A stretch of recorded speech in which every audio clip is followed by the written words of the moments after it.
सुन लीजिए, आपको दलाली भाजपा के आईटी सेल से आती है, मेरे को जो है ना, मैं आपको बताता हूँ, मेरे को तो इस देश से इतना प्यार है कि मेरे को दलाली की कोई जरूरत है नहीं। ठीक है, मेरे को कोई दलाली की जरूरत नहीं है। दलाली की जरूरत तो आपकी है। अपनी भर्ती होना चाहती है इंडियन आर्मी में, छुड़वा दूं आपकी पत्रकारिता, आपकी भी तो उम्र भी है, आपने आवेदन दिया, दे दीजिए आवेदन। है किसकी? आर्मी के लिए हाइट चाहिए होती है। दलाली के लिए आपकी हाइट पूरी लंबी चौड़ी है, लेकिन इंडियन आर्मी के लिए आपकी हाइट कम है। देश के अंदर इंडियन आर्मी के जवानों को चौकीदार बनाया जा रहा है, और देश का दुर्भाग्य यह है कि आप फायदे गिना रहे हैं। किसान बिल आता है, किसान को गुलाम बनाया जाता है, तब आप फायदे गिनाते हैं, लेकिन जब किसान बिल वापस हो जाता है तब आप वापस होने के फायदे गिनाते हैं। जहां जिससे जाकर मिलते हैं उसका बेड़ा गर्क कर देते हैं। आपने ये नहीं देखा नवाज शरीफ से मिले, उसका क्या हुआ बेचारे का, आपने देखा ही है। ठीक है, फिर मोदी जी पहुंचे वहां डोनाल्ड ट्रंप से, ट्रंप का क्या हुआ वो भी आपने देखा ही है। उसके बाद मोदी जी पहुंचे वहां पर ब्रिटेन से मिलने के लिए, आज उसका बेचारे का क्या हाल हुआ है।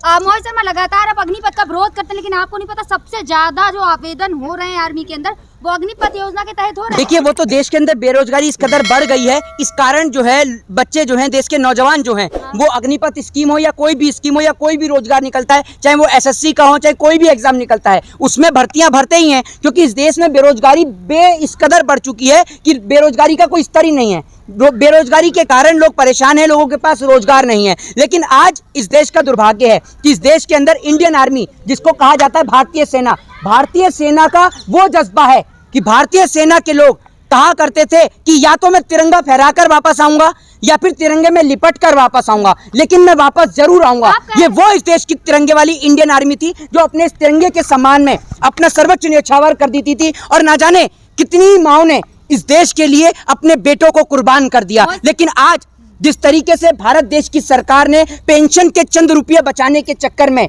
इंडियन आर्मी के उन वीर सपूतों को सिक्योरिटी गार्ड बना दिया है, या कह दीजिए चौकीदार बनाने की कोशिश करी है। प्रधानमंत्री मोदी जी ने आज से कुछ टाइम पहले एक बात कही थी, जिसको जगह जगह लोगो लगाया गया, व्हाट्सएप पे स्टेटस लगाया गया, ट्विटर पे मुहिम भी चलाई गई, जिसमें लिखा गया था मैं भी चौकीदार, और बीजेपी वाले लिख रहे थे हाँ मैं भी चौकीदार। और हमने एक बात उस टाइम पर बोली थी कि वो दिन दूर नहीं है कि जब इस देश के अंदर वाकई में इस देश की सरकार देश के तमाम नौजवानों को चौकीदार बना देगी, और सरकार ने चौकीदार बना दिया है। एकमात्र एक चीज बची थी, और वो थी इंडियन आर्मी। आज इंडियन आर्मी के जो बच्चे हैं उनको भी चौकीदार बना दिया गया है। दूसरी बात ये कि आप आधी अधूरी जानकारी के साथ यहाँ खड़ी होती हैं। आप जानती हैं कि ये मुद्दा जो है सुप्रीम कोर्ट तक पहुंच गया है, और राजनाथ सिंह जो है वो तत्काल इस पर अभी मीटिंग भी करने वाले हैं। तो हो रहे ना आवेदन, तो आज भी हुए।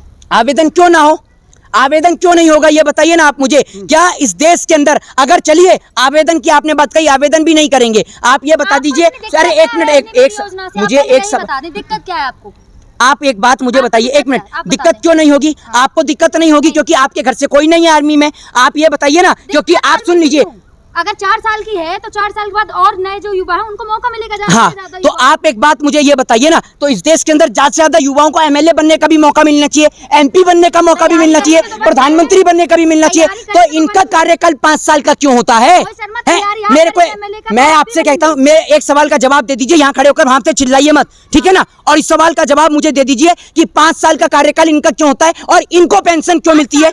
ये जनता के नौकर हैं, ये जनता के नौकर हैं, और इनको 5 साल क्यों मिलेगी पेंशन? ये बताइए ना। बदल भी तो जाते हैं ना, जनता इंडियन आर्मी को पेंशन क्यों नहीं मिलेगी, इस सवाल का मुझे जवाब दीजिए। 4 साल क्यों है? 11 लाख रुपए देंगे। आप सुन लीजिए, मैं आपसे क्या कहता हूँ, सुन लीजिए, एक बात मेरी बात सुनिए। आप ये जो आप जैसे लोग जो इस देश की बर्बादी का कारण है, अरे सुनिए, आप सुन लीजिए, अगर आपके अंदर दम है ना, और अगर वाकई में अगर आपका जमीर जिंदा है, तो एक बार अपनी माँ से जाकर पूछिएगा, अगर आपकी माँ अपने भाई को इस देश के खातिर कुर्बान करा देना, तो जो पैसे मिल रहे हैं, जो राशि मिल रही है, वो राशि मैं दूंगा अपना। सुन लीजिए, अरे सुन लीजिए, चुप करके बंद करके सुनिए। वो राशि मोहित शर्मा अपना घर बेच कर देगा। 1 करोड़ 2 करोड़ जो सरकार कीमत लगा रही है ना, लोगों की जान की कीमत लगा रही है, तो मैं अपना घर बेच कर दूंगा। मोहित शर्मा ऐलान करता है कि जितने बीजेपी वाले हैं और ये जो नफरती लोग आप जैसे खड़े हैं ना, ये जो पत्रकार के भेष में, कोई सवाल नहीं आपका। सवाल अगर सुनिए तो जवाब सुनने का दम रखिए। आप जो कह रही है ना कि जो 11 लाख मिलेगा, 3 करोड़ रुपया मिलेगा, तो वो 3 करोड़ मैं देने को तैयार हूँ, अपना घर बेच कर देने के लिए तैयार हूँ, ठीक है। आप अपने भाई को कुर्बान कर देंगे इस देश के लिए? ये बताइए। मैं आपसे क्या कह रहा हूँ, इधर अरे इधर आइए। युवा छोड़िए, वो युवा कौन सा था फिर जो सड़क पे उतरा हुआ था? कहाँ है वो युवा? आवेदन अच्छा, वो युवा कहाँ है? धारा 144 आप लगा दो, उठाकर मुकदमे आप दर्ज कर दो, उसके बाद पूछते हैं युवा कहाँ है?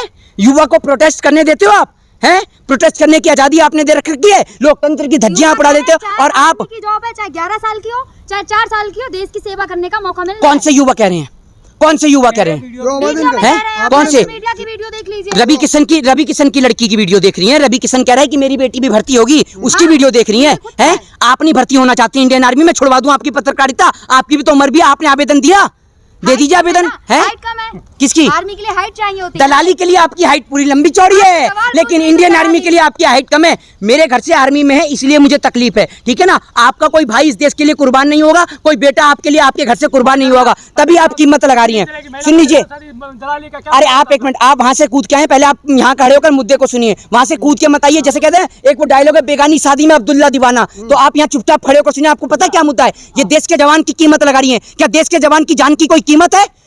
और आप, मैं आपसे, बहुत अच्छी योजना है अग्निपथ। उस सेना के जवान के जो अध्यक्ष हैं, आप उनसे जाकर ये नहीं पूछा आपने, जो आज जो नेता बन के बैठे हैं बीके सिंह, आपने भूल गए उनसे? बीके सिंह से एक बार पूछ तो लेती कि आप 6 महीने के लिए कोर्ट पहुंच गए थे, हैं? नहीं, तो आज हक की लड़ाई नहीं है, आज हक की लड़ाई नहीं, आपका जमीर मर गया है, हैं?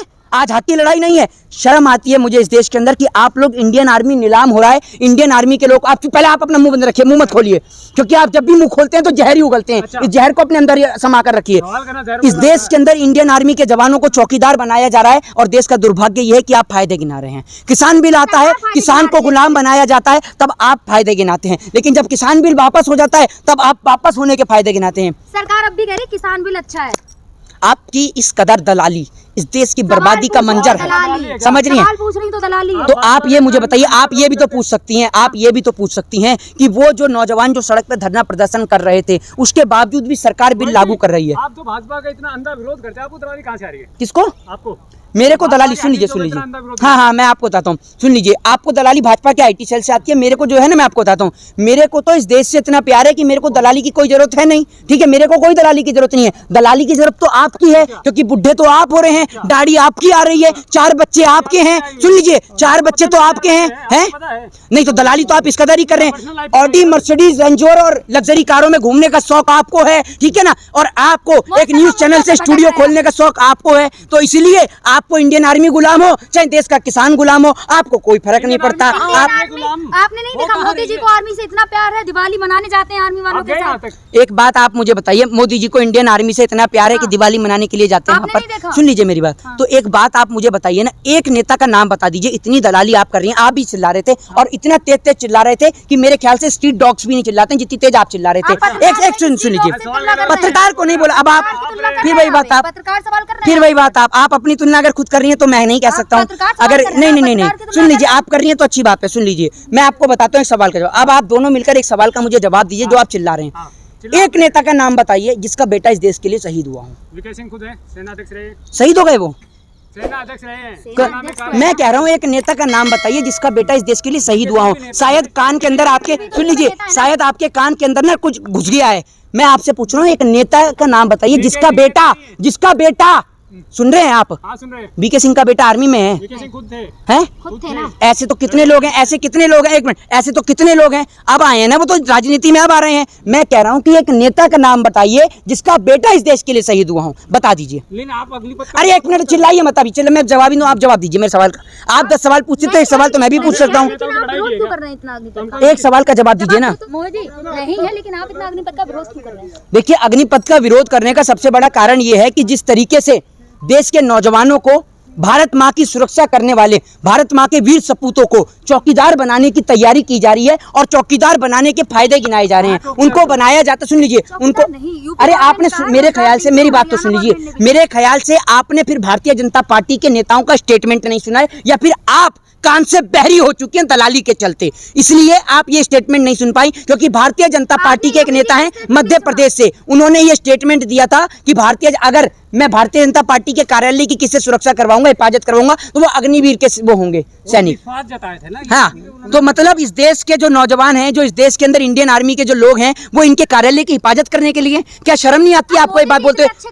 अरे मोदी जी बाहर क्या अच्छे काम कर रहे हैं इधर? आपको नहीं पता, ब्रिटेन गए थे, वहाँ मिले थे, जर्मनी, मोदी जी जहाँ जिससे जाकर मिलते हैं उसका बेड़ा गर्क कर देते हैं। आपने ये नहीं देखा नवाज शरीफ से मिले, उसका क्या हुआ बेचारे का, आपने देखा ही है, ठीक है। फिर मोदी जी पहुंचे वहां डोनाल्ड ट्रंप से, ट्रंप का क्या हाल हुआ वो भी आपने देखा ही है। उसके बाद मोदी जी पहुंचे वहां पर ब्रिटेन से मिलने के लिए। आज उसका बेचारे का क्या हाल हुआ है आपने देखा है। मोदी जी जिस जिस व्यक्ति से मिलते हैं उस चीज का बेड़ा गर्क कर देते हैं। और हम इस देश के अंदर इंडियन आर्मी को जो है वो गुलाम नहीं बनने देंगे। जय हिंद, जय भारत, वंदे मातरम।